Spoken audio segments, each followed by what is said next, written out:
जो उन्होंने कहा वो हमने सुना।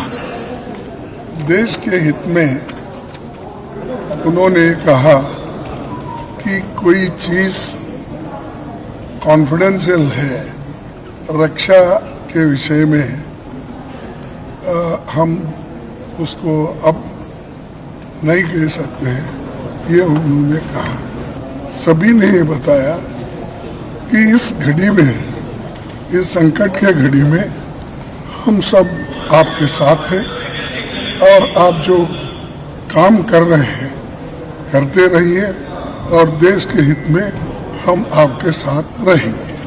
बस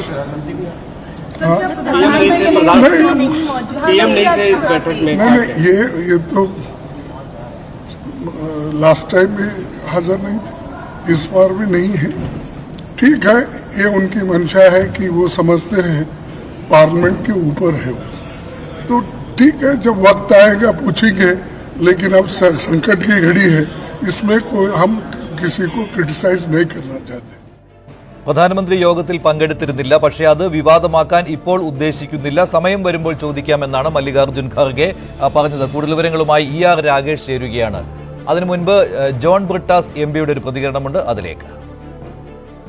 Many opposition parties opined that it would have been desirable that the Prime Minister were to have come here and addressed the political parties and taken into confidence. And there was also a demand for a special parliament session so that the entire country can be taken into confidence. And there have been many questions asked with regard to the canards that are being spread by Pakistan with regard to downing 5 jets. But there has been no reply from the government. We feel that government must have meant the political parties to understand and also to take inputs. But nevertheless, every political party, irrespective of the political affiliation, gave wholehearted support. And on behalf of CPM, I said that being a mature democracy, there should not be escalation from our part, and we should do everything to de-escalate the situation. That is something which we need to emphasize on.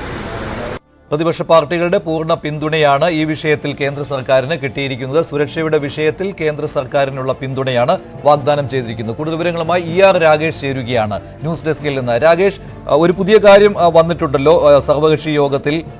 എത്ര ഭീകരരെയാണ് വധിച്ചത് എന്ന് സർവകക്ഷി യോഗത്തിൽ ചോദ്യമുണ്ടായപ്പോൾ 100 പേരെ വധിച്ചിട്ടുണ്ട് എന്നുള്ള കാര്യം സർവകക്ഷി യോഗത്തിൽ അറിയിച്ചിട്ടുണ്ടല്ലോ. ഇതൊരു പുതിയ കാര്യമാണല്ലോ, പുതിയ വിവരമാണല്ലോ. അതെ മഞ്ജുഷ, പുതിയ വിവരമാണ്. കാരണം സർക്കാർ ഇന്നലെ വാർത്താ സമ്മേളനം നടത്തിയിരുന്നു, വിദേശകാര്യ സെക്രട്ടറി വാർത്താ സമ്മേളനം നടത്തിയിരുന്നെങ്കിലും എത്ര പേർ കൊല്ലപ്പെട്ടു എന്ന കാര്യങ്ങളൊന്നും തന്നെ വിശദീകരിച്ചിരുന്നില്ല. ഇന്നേതായാലും ഓപ്പറേഷൻ സിന്ദൂറിന് ശേഷമുണ്ടായ സാഹചര്യം വിശദീകരിക്കാനാണ് സർക്കാർ സർവകക്ഷി യോഗം വിളിച്ചത്. പ്രതിരോധ മന്ത്രി രാജ്നാഥ് സിംഗിന്റെ അധ്യക്ഷതയിലാണ് യോഗം ചേർന്നത്. 90 മിനിറ്റ് നേരമാണ് രാജ്നാഥ് സിംഗ് സംസാരിച്ചത്. ഇതിൽ രാജ്നാഥ് സിംഗ് ആണ് ഇക്കാര്യം സൂചിപ്പിച്ചത്.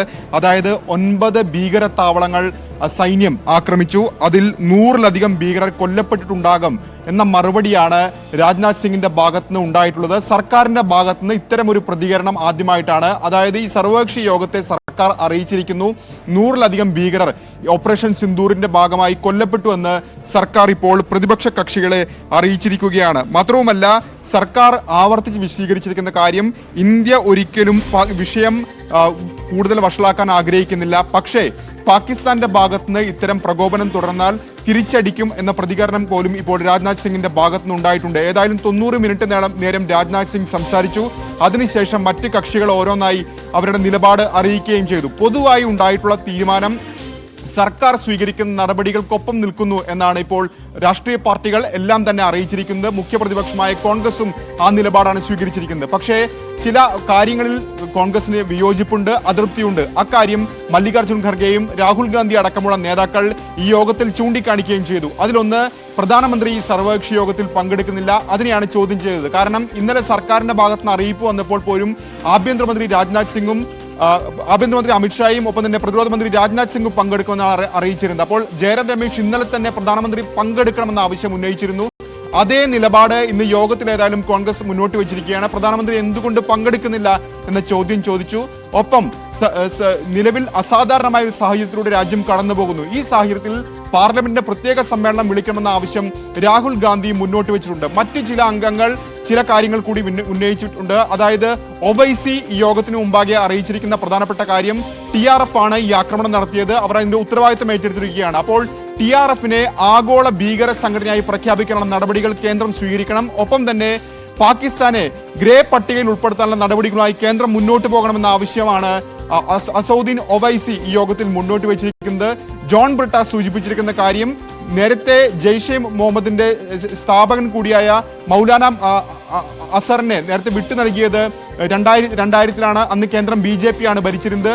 അയാളെ തിരികെ ഇന്ത്യക്ക് വിട്ടുകിട്ടാനുള്ള നടപടികൾ സ്വീകരിക്കണം, അതിനായുള്ള സമ്മർദ്ദം ചെലുത്തണമെന്ന ആവശ്യം കൂടി CPM മുന്നോട്ട് വെച്ചിരിക്കുന്നു. ഏതായാലും പൊതുവായി ഉണ്ടായിട്ടുള്ള അഭിപ്രായം എല്ലാ കക്ഷികളും ഈ വിഷയത്തിൽ ഒപ്പം സർക്കാരിനൊപ്പം നിൽക്കുന്നു എന്ന പ്രതികരണമാണ് ഇപ്പോൾ കിരൺ റിജിജു ഈ യോഗശേഷം നടത്തിയിട്ടുള്ളത്.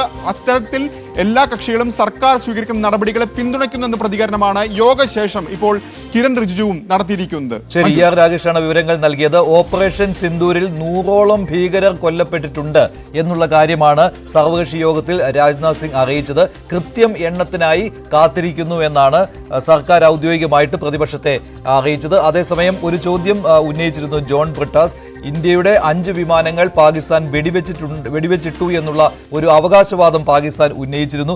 ഇത് ശരിയാണോ എന്ന് ചോദിച്ചപ്പോൾ അതിനെക്കുറിച്ച് കൃത്യമായ മറുപടി വന്നിട്ടില്ല എന്നാണ് ജോൺ ബ്രിട്ടാസ് പറഞ്ഞത്.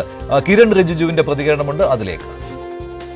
उसके बाद में सारे पॉलिटिकल लीडर्स ने अपने मत रखा, पार्टी का विचार को और सुझाव भी दिया है. मैं ये मानता हूं कि सारे पॉलिटिकल लीडर्स ने मैच्योरिटी दिखाया है. ऐसे वक्त में जब देश एक बहुत बड़ी चुनौती को हाथ में ले करके काम कर रहे हैं, तो इसमें राजनीति का कोई जगह नहीं है.